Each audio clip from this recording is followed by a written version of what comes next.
ng bayan, maasahan anumang panahon.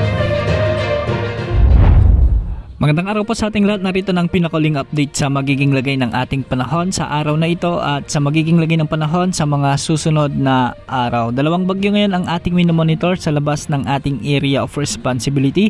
Ang una rito ang dating bagyong Paulo na may international name na Typhoon Matmu. At sa ngayon ay nalalapit ng tumama o maglandfall sa bahagi ng southern China. At hulitang namataan sa layong 1,165 kilometers kanluran ng extreme northern Luzon. Taglay na nito ngayon ang lakas ng hangin na umaabot sa 150 kilometers per hour malapit sa gitna at pagbugsong umaabot sa 205 kilometers per hour. Kumikilos ito ngayon ng pakanluran hilagang kanluran sa bilis na 20 kilometers per hour. Ayon sa Pag-asa, wala na itong direktang epekto sa anumang bahagi ng ating bansa maliban na lamang sa habagat na hinahatak nito at nagdadala ng maulap na kalangitan na may mga kalat-kalat na pag-ulan at pagkidlat pagkulog sa bahagi ng Palawan. Kaya sa mga taga Palawan, asahan ang mga kalat-kalat na pag-ulan at posible rin ang banta ng mga pagbaha at pagguho ng lupa, lalo na kung may mga umiiral na mahihina hanggang sa mga katamtamang pag-ulan. Samantala, ang isa pang bagyo na nasa labas ng ating area of responsibility ay nabuo kahapon at ngayon ay isa ng tropical storm category. Ito ay may international name na Halong at huling namataan sa layong 2,155 kilometers silangan hilagang silangan ng extreme northern Luzon. Taglay nito ngayon ang lakas ng hangin na umaabot sa 75 kilometers per hour malapit sa gitna at pagbugsong umaabot ng 90 kilometers per hour. Kumikilos ito ngayon ng pahilagang kanluran ng mabagal. Ayon sa Pag-asa, dalawang senaryo ang posibleng mangyari sa bagyong ito.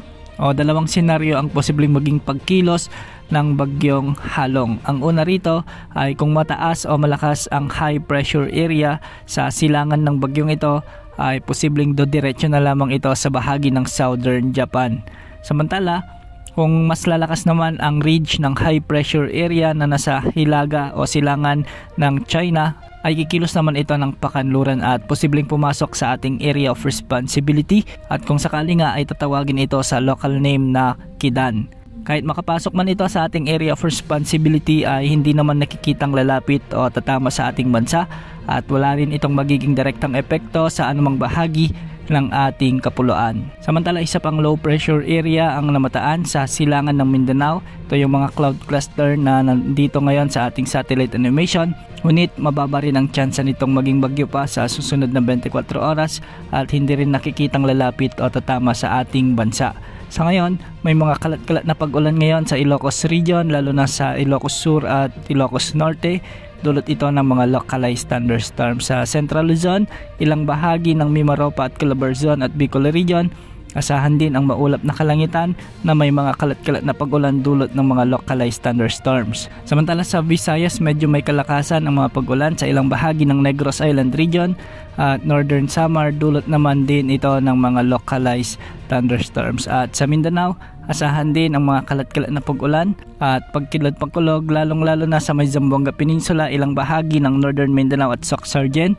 Dulot din ito ng umiiral na localized thunderstorms. Samantala, magpapatuloy ang ganitong panahon bukas dahil magiging bagyo free. Wala muna tayong nakikitang sama ng panahon na posibleng lalapit sa ating bansa sa mga susunod na araw. Inaasahan din na sa ikatlong bahagi o ikatlong linggo ng buwan ay posibleng umiral na ang northeasterly wind flow. Ito yung paunang bugso ng amihan sa ating bansa na magdadala ng malamig na panahon sa ating kapuluan. Yan muna ang latest sa lagi ng panahon. Ito po ang weather update ng bayan, maaasahan anumang panahon.